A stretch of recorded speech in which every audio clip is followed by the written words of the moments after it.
deep in the barren stretches of Elephant Butte, New Mexico, a place where the unforgiving sun bakes the earth into cracked ruins, a horrifying secret lay hidden. It was a town where people came to disappear, where empty roads stretched for miles without witness, and where one of the most sadistic criminals in American history carried out his twisted fantasies in the shadows. But no one knew. Not at first. It all began with a woman. Her name was Cynthia Vigil, and she was about to uncover the kind of evil that few could comprehend. On March 22, 1999, Cynthia Vigil ran for her life. Her breath came in ragged gasps as her bare feet pounded against the scorching asphalt of a desolate New Mexico road. Bloodied, bruised, and wearing nothing but an iron collar and a chain, she sprinted towards a nearby trailer home. Behind her, the sound of heavy boots and a furious voice roared through the dry wind. She knew if she was caught, she was dead. She didn't look back. With sheer desperation, she slammed her fists against the trailer door. "Help me! Please, help me!" she screamed, her voice hoarse from exhaustion. The woman inside hesitated, eyes wide with shock. But something about Cynthia's terror-stricken face told her this was no prank. She unbolted the door. Cynthia collapsed inside. The nightmare was over, or so she thought. When the police arrived at the scene, they followed Cynthia's trembling directions back to where she had come from. A dingy, sun-bleached mobile home, parked beside an unassuming white trailer. The kind of trailer you might see at a construction site. But this was no ordinary trailer. Inside, the walls were lined with chains, pulleys, whips, and torture devices. Cameras pointed towards a cold, steel gynecological table in the center of the room, complete with shackles. On a nearby shelf, surgical tools glinted under the dim light. And then there was the tape recorder. Police pressed play. A deep, methodical voice began to speak, addressing an unseen victim. It welcomed them to hell. "You are here against your will," the voice drawled. "You are going to be kept here as a sex slave." It was a chilling monologue. A set of instructions, carefully scripted and played for every new prisoner. Whoever made these tapes was no amateur. This was routine. And then came the tapes labeled with dates. The owner of this house of horrors was David Parker Ray, a seemingly ordinary 59-year-old mechanic who had lived in Elephant Butte for decades. To those who knew him, he was quiet, polite, even friendly. A man who loved working on cars, riding motorcycles, and tinkering with machines. But David Parker Ray had a secret. For years, possibly decades, he had been kidnapping, torturing, and killing women in his soundproof trailer, which he chillingly called his toy box.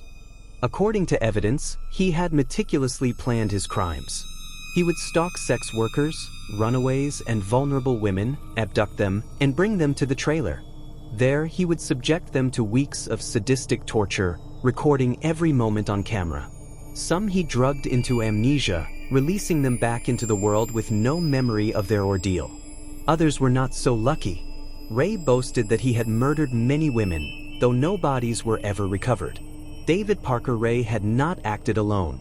His girlfriend and accomplice, Cindy Hendy, helped him lure victims, drug them, and keep them captive. She, too, had listened to the tape recording. The same terrifying monologue played for each woman before their torment began. Then there was Ray's own daughter, Jessie, who was rumored to have known of her father's crimes and even assisted in some abductions. Another friend, Dennis Yancey, later admitted to helping Ray dispose of bodies. For years, they had worked in the shadows, operating with impunity in the vast, lawless desert, until Cynthia Vigil escaped. Justice for the forgotten.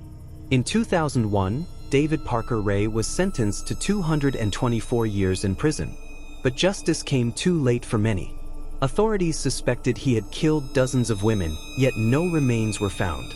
Then, in 2002, he suffered a fatal heart attack in his prison cell, taking his darkest secrets to the grave. Cindy Hendy received a 36-year sentence after turning on Ray and accepting a plea deal. She was released on parole in 2019, sparking outrage. Dennis Yancey, convicted for the murder of one of Ray's suspected victims, was sentenced to 30 years but was later released. To this day, the vast desert around Elephant Butte is suspected to hold the graves of many unknown victims, women whose faces were never identified, whose cries were never heard, and whose suffering was erased by the sands of time. The story of the Toy Box Killer is more than just a terrifying true crime case. It is a reminder of the darkness that can lurk behind the most ordinary of facades. A man, known as a mechanic, a father, a neighbor, living right in the open, was harboring unspeakable horrors inside an unassuming white trailer. And no one knew. Not until it was too late. The heart of Kansas City, Missouri, bustled with life in the 1980s. A vibrant community, a mix of young dreamers, hard-working families, and a nightlife that pulsed with energy. Yet beneath the surface, hidden in the quiet suburb of Hyde Park, something far more sinister lurked.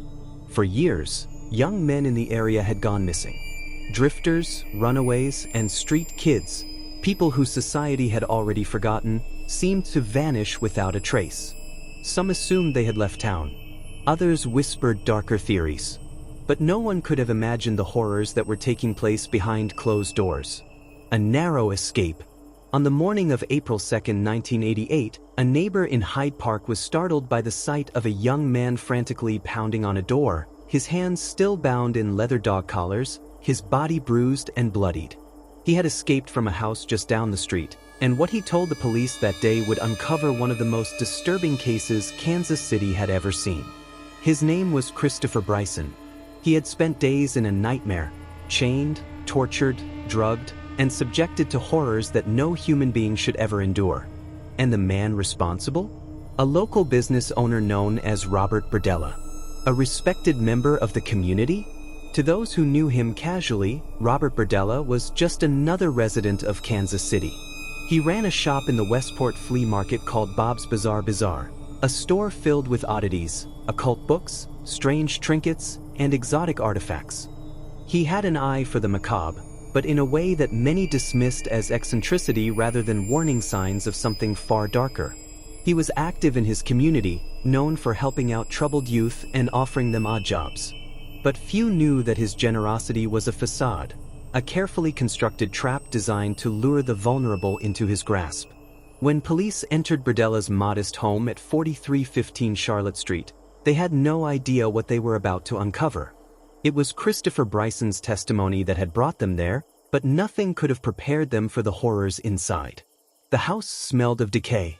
Stacks of Polaroid photographs were strewn across the floor, depicting bound and tortured men, many of whom were never seen again. Investigators found a meticulously detailed journal, a chilling diary where Berdella documented every step of his atrocities, the drugs he used, the methods of torture, the psychological torment he inflicted. In the basement, police discovered a workbench covered in tools of agony, syringes, electrical clamps, saws, and various other instruments designed to maximize suffering. The walls were lined with shelves of human skulls, vertebrae, and remains so grotesque that even seasoned investigators were sickened by the sight. It didn't take long for authorities to link Berdella to the string of disappearances that had haunted Kansas City for years. Among his victims were Jerry Howell, 19 years old, a drifter who was last seen getting into Berdella's car. He was tortured for days before being killed. Robert Sheldon, 23 years old, found bound in Berdella's home before being brutally murdered. Mark Wallace, 20 years old, a young man who was drugged, tortured, and ultimately disposed of. James Ferris, 25 years old, Todd Stoops, 21 years old, Larry Pearson, 20 years old, all suffered the same fate, held captive for days before being discarded like trash. The journal entries revealed a sadistic pleasure in control. Berdella didn't just kill, he played with his victims, using them as living experiments in agony. He injected their throats with drain cleaner to silence their screams, shocked them with electrical devices, and recorded their pain in excruciating detail. Faced with overwhelming evidence, Robert Berdella confessed. He admitted to 6 murders but insisted that his killings were acts of experiment, not premeditated homicides. He claimed that he was fascinated by the limits of human endurance and had no remorse for what he had done. In exchange for a plea deal that spared him the death penalty, Berdella was sentenced to life in prison without parole. But justice came in an unexpected form. On October 8, 1992, Berdella died of a heart attack in prison, a fate far more merciful than what he had inflicted upon his victims. The case of Robert Berdella remains one of the most horrifying in American history. His methodical documentation, his complete lack of empathy, and the sheer depravity of his crimes shocked the nation. Today, his house is gone, demolished in an effort to erase the memory of his atrocities. But the shadows of his actions linger, a chilling reminder that evil can wear a friendly face, that the most unassuming neighbors may hide the darkest secrets. For years, Kansas City lived in the grip of a monster, and no one even knew he was there. Would you have ever suspected him?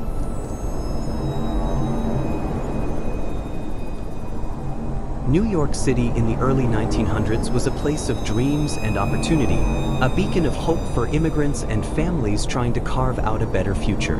Yet, amid the bustling streets, hidden in the shadows, a silent horror lurked. Children would go missing.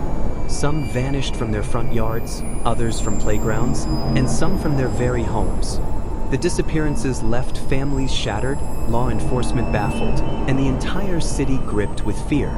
Parents warned their children to never speak to strangers, but the warnings often came too late. For years, these disappearances remained unsolved. There were no bodies, no witnesses, no clear suspects, just an overwhelming sense of dread that the evil behind these crimes still roamed free. It was 1928, and the Budd family, living in a modest New York apartment, received an unexpected visitor.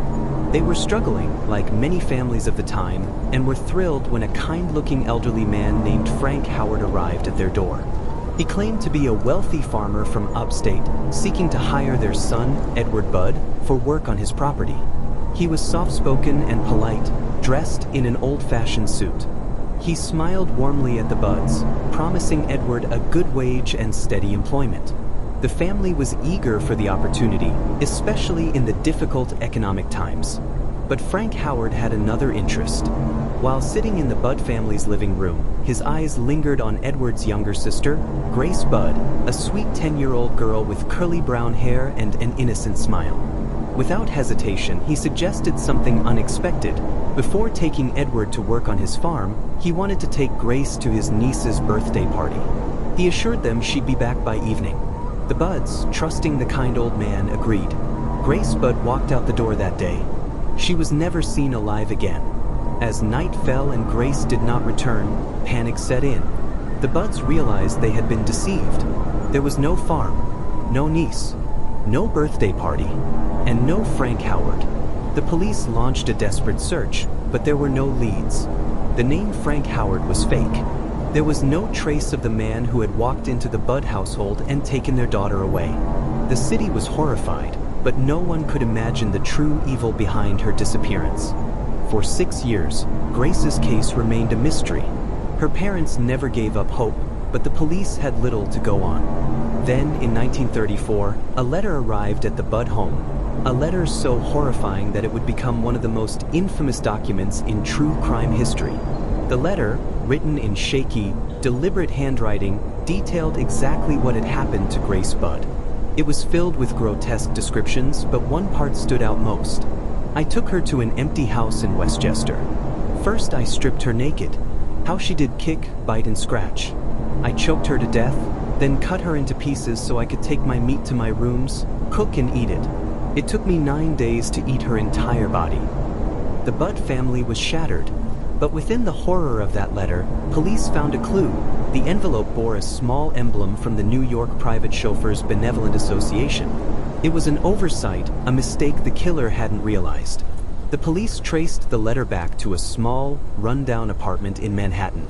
There they found Albert Fish. Albert Fish was a frail old man, standing at only 5 feet 5 inches, with sunken eyes and a quiet demeanor. At first glance, he appeared harmless, almost forgettable. But what the police would soon learn about him would forever mark him as one of the most sadistic murderers in American history. Born in 1870, Fish had endured a troubled childhood, one filled with severe abuse, mental illness, and bizarre religious fanaticism. By adulthood, he had developed an obsession with pain, both inflicting it and experiencing it. His crimes stretched back decades. gray spud was not his only victim. She was merely the one that led to his capture. Fish admitted to abducting, torturing, and cannibalizing several children.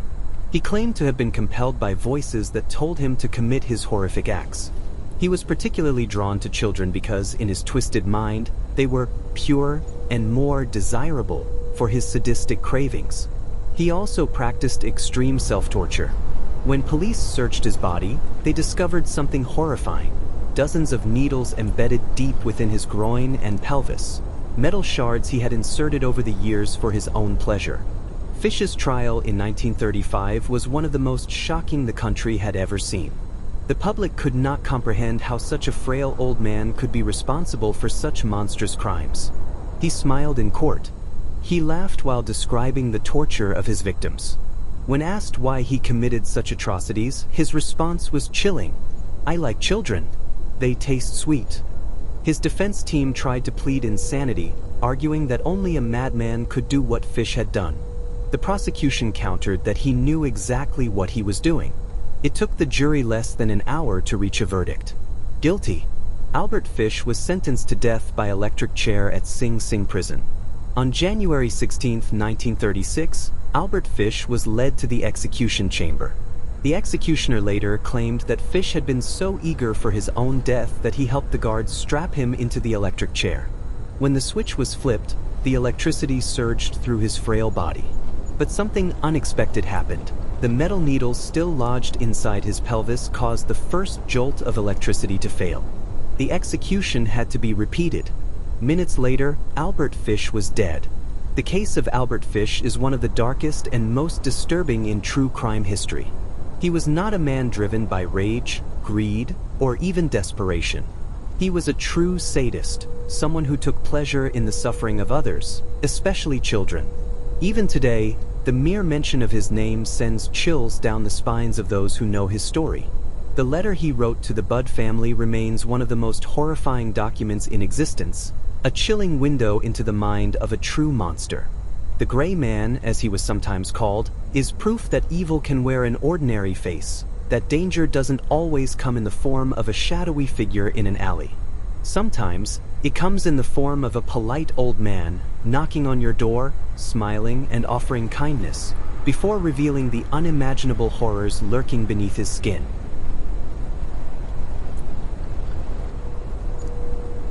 In the early 1980s, deep in the foothills of Wilseyville, California, a rugged expanse of woodland masked a horrifying secret.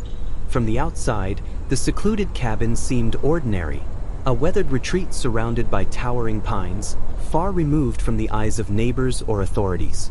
But beneath its surface, hidden in the dense undergrowth, lay a carefully constructed bunker. This was no ordinary shelter. It was a prison, a dungeon meticulously designed for suffering. For years, people in the surrounding areas had gone missing. Men, women, entire families, vanishing without a trace. Friends and relatives reported their disappearances, but no connections were made, no leads surfaced. Law enforcement was left grasping at shadows, unaware that a brutal and calculated nightmare was unfolding in the heart of the wilderness. It all began to unravel on June 2, 1985, with what seemed like an insignificant crime. A stocky, unassuming Asian man walked into a San Francisco hardware store, casually lifting a vice and a can of orange juice before slipping toward the exit. The store clerk, alert and suspicious, stopped him and called the police. When officers arrived, the man bolted. A frantic chase led them to an old Honda Prelude parked nearby, where they discovered a chilling clue. Inside the trunk lay a .22 caliber revolver, a stun gun, and multiple fake IDs. As they searched further, they found a utility bill in the name of a Leonard Lake, tied to a property in Wilseyville.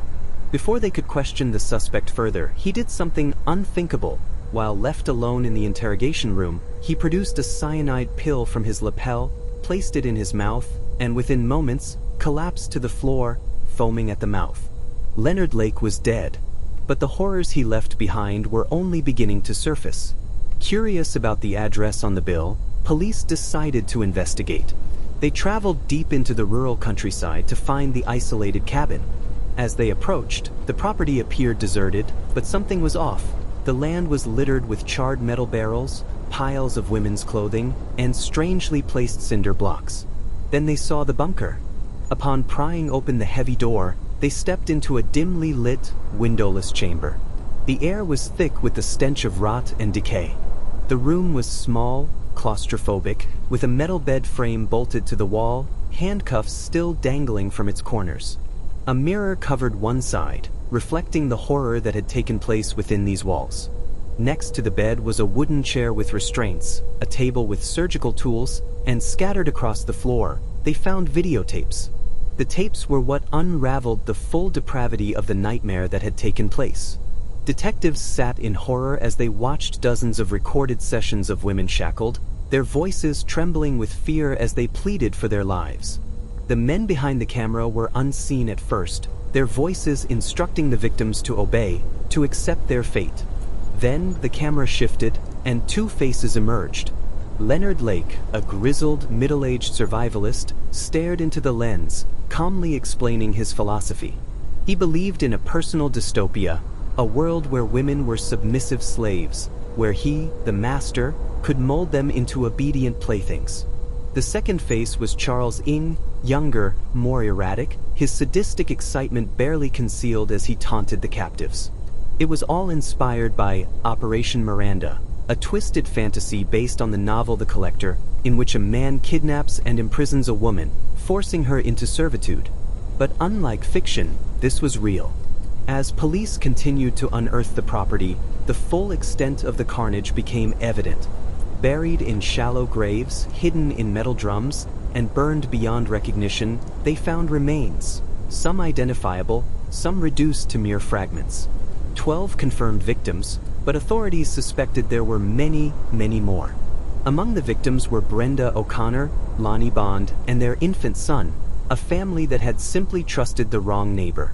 They had lived near Lake and Ng, unaware of the lurking danger, until one day they disappeared, never to be seen again. Leonard Lake, a former Marine, was obsessed with survivalism and apocalyptic fantasies. He had a deep-rooted misogyny, believing women existed solely for his pleasure. He had built the bunker to fulfill these fantasies, luring victims under false pretenses before imprisoning and torturing them. Charles Ng, a Hong Kong-born former Marine, had met Lake in the 1980s. The two shared a love for violence, an affinity for power over the helpless, and an unquenchable thirst for blood and suffering. Together, they created a nightmare. With Lake dead by suicide, only Charles Ng remained to face justice. But his extradition to the US from Canada was delayed for years, bogged down by legal technicalities. Finally, in 1999, after one of the most expensive criminal cases in California history, Ng was convicted on 11 counts of murder and sentenced to death. To this day, the full number of their victims remains unknown. The Wilseyville property has been permanently sealed off, a grim reminder of the evil that once festered there. Their crimes remain one of the most disturbing in American history, a haunting lesson in human depravity, unchecked violence, and the terror that can exist behind the most ordinary facades. Evil is not always a shadowy figure lurking in an alley. Sometimes, it is a man with a friendly smile, offering you help, inviting you into his world, before you realize, too late, that you've stepped into a nightmare from which there is no escape.